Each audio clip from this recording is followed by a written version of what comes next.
नमस्कार दोस्तों, जिया डिफेंस में आपका स्वागत है। दोस्तों, भारत और अमेरिका एयरक्राफ्ट कैरियर थर्ड के लिए देसी इमल्स और एएजी सिस्टम पर सहयोग करने की संभावना है। इमल्स इलेक्ट्रोमैग्नेटिक एयरक्राफ्ट लॉन्चिंग सिस्टम और AAG aircraft arresting gear system.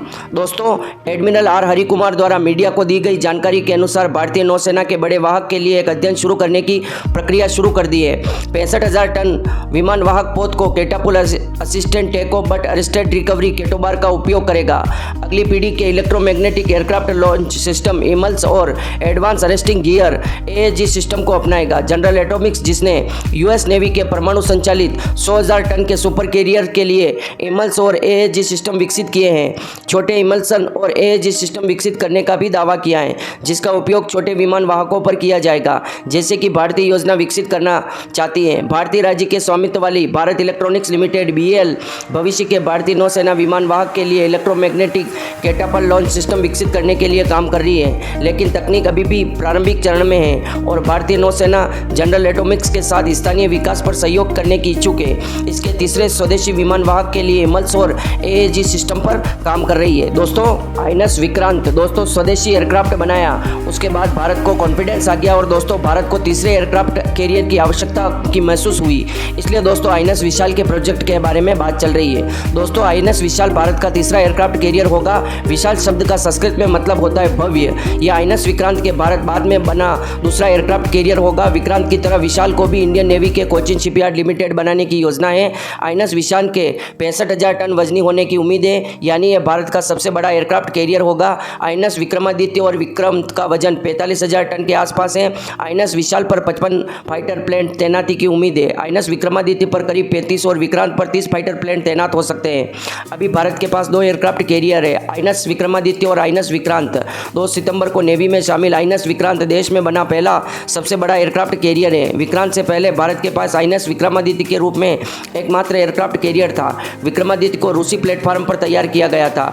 दोस्तों, मई 2012 में navy chief admiral Nirmal Verma ने कहा था कि देश में बनने वाले दूसरे एयरक्राफ्ट कैरियर के लिए स्टडी की जा रही है। 2012 में आइनस विशाल के डिज़ाइन स्टेज पर काम नेवी की नेवल डिज़ाइन ब्यूरो ने शुरू किया। शुरू में नेवी की योजना डिज़ाइन के लिए किसी देश की मदद नहीं लेने की थी, हालांकि बाद में इसके लिए रूसी एयरक्राफ्ट के डिज़ाइन की मदद लेने का फैसला किया। रिपोर्ट्स के मुताबिक 2013 में नेवी के आइनस विशाल पर इलेक्ट्रोमैग्नेटिक एयरक्राफ्ट लॉन्च सिस्टम यानी इमल्स लगाने के लिए अमेरिकी सरकार से संपर्क किया था। 2015 में ओबामा के राष्ट्रपति रहने के दौरान अमेरिका ने कहा था कि वह भारत के इमल्स और अन्य टेक्नोलॉजी बेचने के पक्ष में है। 2015 में ही आइनस विशाल की डिज़ाइन के लिए नेवी ने 4 देशों ब्रिटेन, फ्रांस, अमेरिका और रूस की डिफेंस कंपनियों से संपर्क साधा। नेवी ने इन कंपनियों से वॉरशिप और टेक्निकल और लागत से जुड़ी जानकारी मांगी। अगस्त 2015 में भारत और अमेरिका ने आइनस विशाल की डिज़ाइनिंग और डेवलपमेंट के लिए एक जॉइंट वर्किंग ग्रुप बनाया। अक्टूबर 2017 में राष्ट्रपति डोनाल्ड ट्रंप ने आइनस विशाल के लिए इमल्स से जुड़ी टेक्नोलॉजी भारत को देने को मंजूरी दे दी।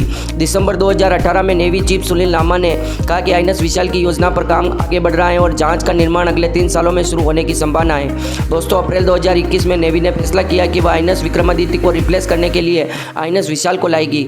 नवंबर 2021 में नेवी ने आइनस विशाल की डिज़ाइन में थोड़ा बदलाव लाने के लिए चर्चा शुरू की।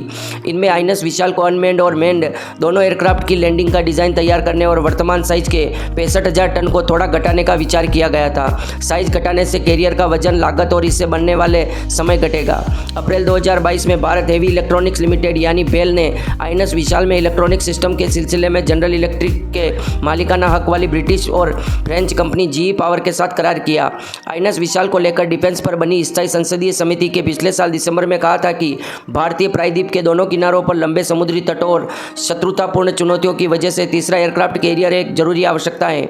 इसी समिति ने इस साल मार्च के लोकसभा में पेश एक और रिपोर्ट में नेवी की योजना के बारे में बताते हुए स्वदेशी एयरक्राफ्ट कैरियर 2 का जिक्र किया और नेवी चाहती है कि देश के पास हर समय कम से कम 3 युद्धपोत रहे, ताकि अगर एक रिपेयरिंग की भी जरूरत पड़े तो 2 हमेशा तैनात रहें। दोस्तों, आइनस विशाल की चर्चा करीब 1 दशक पहले शुरू हुई थी।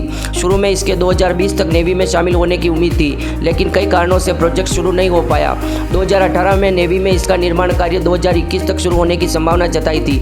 अब इसके 2030 तक नेवी में शामिल होने की संभावना है। भारत को समुद्रों की सुरक्षा के लिए एयरक्राफ्ट कैरियर की सबसे ज़्यादा जरूरत है। हाल के वर्षों में भारत के आसपास समुद्री इलाके, खास तौर पर हिंद महासागर, चीन की पहुंच बढ़ी है। ऐसे में भारत के लिए एयरक्राफ्ट कैरियर अहम हो जाते हैं। अब तक चीन के पास लियोनिंग और शेडोंग नाम से 2 एयरक्राफ्ट कैरियर थे और इस साल जून में उसने अपना तीसरा एयरक्राफ्ट कैरियर फुजियान भी लॉन्च किया है। ये चीन में निर्मित केटोबार टेक्निक से लेस चीन का पहला वॉरशिप है।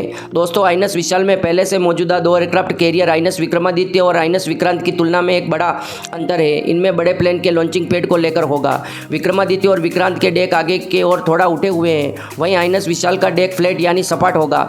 आइनस विशाल प्लेन में लॉन्चिंग और लैंडिंग के लिए केटोबार लॉन्च सिस्टम का इस्तेमाल होगा। वहीं विक्रांत और विक्रमादित्य में प्लेन की लॉन्चिंग लैंडिंग के लिए स्टोबार लॉन्च सिस्टम इस्तेमाल होता है। दोस्तों, इसकी जंप टेक ऑफ जैसा कि आपने देखा है कि विक्रमादित्य हो या विक्रांत, इसका डेक आगे से थोड़ा उठा हुआ है। यह करीब 12 या 14 डिग्री उठा हुआ है। दरअसल रनवे का ये उठान छोटे रनवे से लड़ाकू विमान को ऊपर की ओर उड़ने का पुश देता है। इस तरह से छोटे रनवे से उड़ान भरने के लिए इसकी जंप टेक ऑफ करते हैं। इस सिस्टम को स्टोबार यानी शॉर्ट टेक ऑफ और अरेस्टेड रिकवरी सिस्टम और टेक ऑफ और शॉर्ट टेक ऑफ कहते हैं। इस टेक्नोलॉजी से विमान उड़ तो सकते हैं, लेकिन ज़्यादा भारी भरकम हथियार से लेस विमानों को उड़ाया नहीं जा सकता। इस सिस्टम में विमानों के उड़ने की फ्रीक्वेंसी कम रहती है।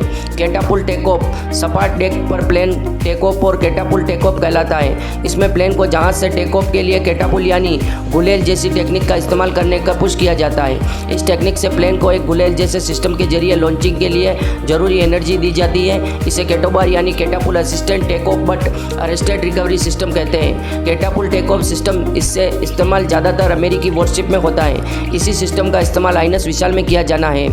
दोस्तों, प्लेन की जहाज के डेक पर लैंडिंग के लिए एक खास टेक्निकल इस्तेमाल होती है, जिसमें जहाज के डेक पर मजबूत तार से हुक लगे होते हैं। फाइटर प्लेन लैंडिंग के समय तार में लगे हुक में एक अपने हुक को फंसाना होता है।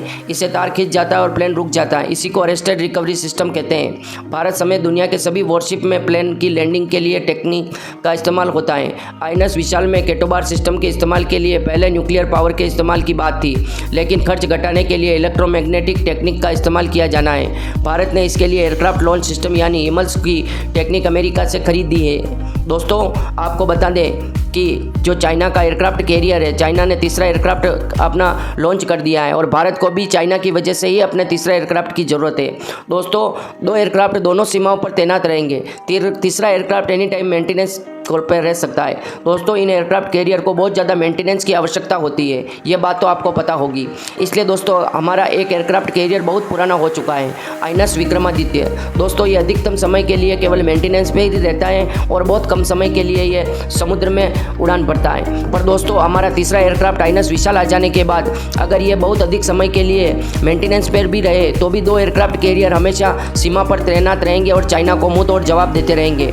दोस्तों, विक्रमादित्य के रिटायर्ड हो जाने के बाद भी हमारे को एक और 65,000 टन या 100,000 टन के एयरक्राफ्ट कैरियर की आवश्यकता होगी, जो चौथा एयरक्राफ्ट कैरियर होगा और तीसरा भारत स्वदेशी निर्मित एयरक्राफ्ट कैरियर होगा और उसको भी भारत में ही बनाया जाएगा।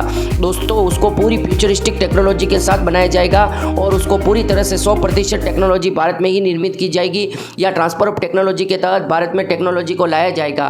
दोस्तों, चौथे एयरक्राफ्ट कैरियर में अमेरिका भारत की मदद करेगा और इसमें यूके भी मदद करेगा। दोस्तों, ये काम सालों पहले शुरू हो जाते हैं। आइनस विशाल का नाम आपने केवल 1-2 साल में सुना होगा, पर दोस्तों इस पर काम 10-15 साल पहले से शुरू हो गया, तब जाके इसकी डिज़ाइन और काम कंप्लीट हुआ है। और अभी काम शुरू नहीं हुआ है, इसकी डिज़ाइन कंप्लीट हुई, शुरू होने में भी 2-4 साल लगेंगे दोस्तों। और चौथा एयरक्राफ्ट कैरियर है, उस पर काम जब आइनस विशाल पर काम शुरू होगा तब चौथे एयरक्राफ्ट कैरियर पर काम शुरू हो जाएगा और उसका नाम भी आप नहीं सुनेंगे। पर 10 साल बाद अचानक से आपको सूचना मिलेगी कि एयरक्राफ्ट की डिज़ाइन तैयार है और उसको बनाने की तैयारी की जा रही है। दोस्तों, आपको मुझे लगता है कि पूरी तरह से एयरक्राफ्ट कैरियर के सिस्टम समझ में आ गए होंगे कि किस प्रकार के एयरक्राफ्ट कैरियर को उड़ाया जाता है, किस प्रकार से एयरक्राफ्ट कैरियर पर एयरक्राफ्ट को लैंडिंग करवाई जाती है, किस प्रकार से एयरक्राफ्ट को एयरक्राफ्ट कैरियर पर रोका जाता है और किस प्रकार से एयरक्राफ्ट कैरियर काम में आता है। दोस्तों, संपूर्ण जानकारी मिल गई हो तो आप कमेंट बॉक्स में अपनी राय देना ना भूलें और कमेंट बॉक्स में जय हिंद लिखकर हमारा मनोबल बढ़ाएं ताकि और से अधिक इस तरह के वीडियो आपके पास लाए जा सकें। जय हिंद दोस्तों।